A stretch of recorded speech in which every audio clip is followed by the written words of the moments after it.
আসসালামু আলাইকুম রহমতুল্লাহ। আশা করি সবাই ভালো আছেন। আমি একটা ইনফরমেশন দেওয়ার জন্য এখানে একটা ছোট্ট ভিডিও বানাইতেছি। তো এটা উপকৃত হবে আমাদের যারা নতুন স্টুডেন্ট ভাই বোনেরা আসছেন তাদের জন্য। তো অনেকেই আমার কাছে ফোন দেন। ফোন দিয়ে জানার চেষ্টা করেন যে ভাই টিআরসি রিনিউর জন্য কী করবো না করবো বা কী এটার প্রসেস সিস্টেমস। তো আমি শর্টলি বলে দিতেছি এই ভিডিওর মধ্যে। তারপরেও একটু লম্বা হবে ভিডিও, ৩-৪ মিনিট যাবে। তো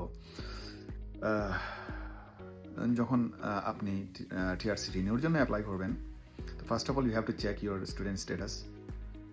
এটা আছে কি না এটা দেখতে হবে। ইউনিভার্সিটি থেকে আপনাকে অ্যাক্টিভ স্ট্যাটাসের যে ডকুমেন্টস আছে ওইটা নিতে হবে। তো অনেকের স্ট্যাটাস অফ করে দেয় তারা ইউনিভার্সিটি থেকে যদি টিউশন ফি পে না হয়। সেক্ষেত্রে এখন দেখা গেছে যে সেমিস্টার ওয়াইজ যারা পে করে, যে এক সেমিস্টারের ফি পে করছে ওনারা আর এক সেমিস্টারের পে করে নাই, তো সেক্ষেত্রে তারা কী করে ওইটা স্টুডেন্ট স্ট্যাটাস অফ করে দেয়। তো আপনারা এটার দিকে খেয়াল রাখবেন। That is very important point about student. আপনারা সবসময় আপনাদের স্টুডেন্ট স্ট্যাটাসটা চেক করবেন যে আপনাদের স্ট্যাটাস ঠিক আছে কিনা। অনেক সময় আছে ওদের প্রবলেমের কারণে অনেক সময় ওরা এটা ফাইল করে না, যার কারণে it will make problem. So আপনাদের স্টুডেন্ট স্ট্যাটাসটা এভরি টাইম চেকের উপরে রাখবেন। এখন আপনারা যখন টিআরসি রিনিউর জন্য যাবেন তখন আপনাদেরকে প্রথমে যে জিনিসটা করতে হবে ওই স্টুডেন্ট স্ট্যাটাসটা নিতে হবে, আর দেখতে হবে আপনার টিআরসির এন্ড অফ দ্য টাইম, মানে ৭৯ দিন আছে কিনা। যখন দেখবেন আপনার আর ৭৯ দিন আছে টিআরসির এক্সপায়ার টাইম, 89 ডেজ, তো আপনি এলিজিবল অ্যাপ্লাই করার জন্য আপনি অ্যাপ্লাই করে দিতে পারবেন। এটা হচ্ছে ম্যাক্সিমাম টাইম। ৭৯ থেকে স্টার্ট আপনি রিনিউর জন্য অ্যাপ্লাই করতে পারবেন। বাট মিনিমাম টাইম হচ্ছে 40 দিন, 40 days. So you have to must be apply before 40 days. এটা যদি আপনি না করেন তাহলে এমনও হইতে পারে আপনি আর টিআরসি পাইবেনও না, আপনাকে রিফিউজ বানিয়ে দিচ্ছে আর আপনি আর অ্যাপ্লাই করতে পারবেন না। এই ধরনের ঘটনা অনেক ঘটছে, কারণ যেহেতু সবাই আমাকে ফোন দেয় জানতে চায় এইসব জিনিসগুলো, তো আমি অনেকের প্রবলেম দেখছি এরকম। তো এই জন্য আপনারা এটা লক্ষ্য রাখবেন যে যাতে 40 দিনের ক্রস না করে, 40 দিন ক্রস না করে। And I think the better time for renew to the TRC আপনার ধরেন 60 থেকে 70 দিনের ভিতরে, বিটুইন 60 or 70 ডেজ। তো এই দিনের ভিতরে আপনারা অ্যাপ্লাই করে ফেলেন, তো এটাই আমি মনে করি খুবই ভালো একটা মানে টাইম আর কি।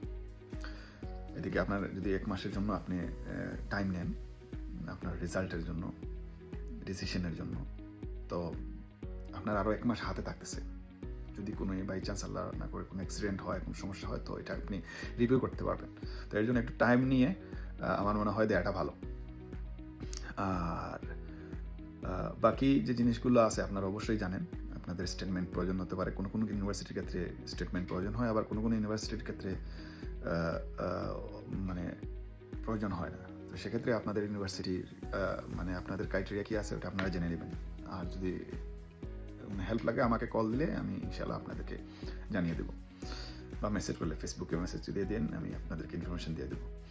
আর যদি কোনো হেল্প লাগে, এখানে আমাদের একটা স্টুডেন্ট কমিউনিটি আছে ছোটো ভাইদের, তো এখানে সবাই স্টুডেন্ট ভাই বোনেরা আছেন, তো তাদের কাছ থেকে হেল্প নিতে পারেন। তো এরা কিন্তু খুবই আলহামদুলিল্লাহ দে আর ভেরি ফেয়ার। এরা আপনাকে নিঃস্বার্থ হেল্প করবে, যেমন আমি চেষ্টা করতেছি আপনাদেরকে নিঃস্বার্থভাবে হেল্প করার। সেম ওই আমাদের যে কমিউনিটিটা আছে স্টুডেন্ট কমিউনিটি, তারাও আপনাদেরকে নিঃস্বার্থভাবে হেল্প করার জন্য স্ট্যান্ড বাই খাড়া আছে।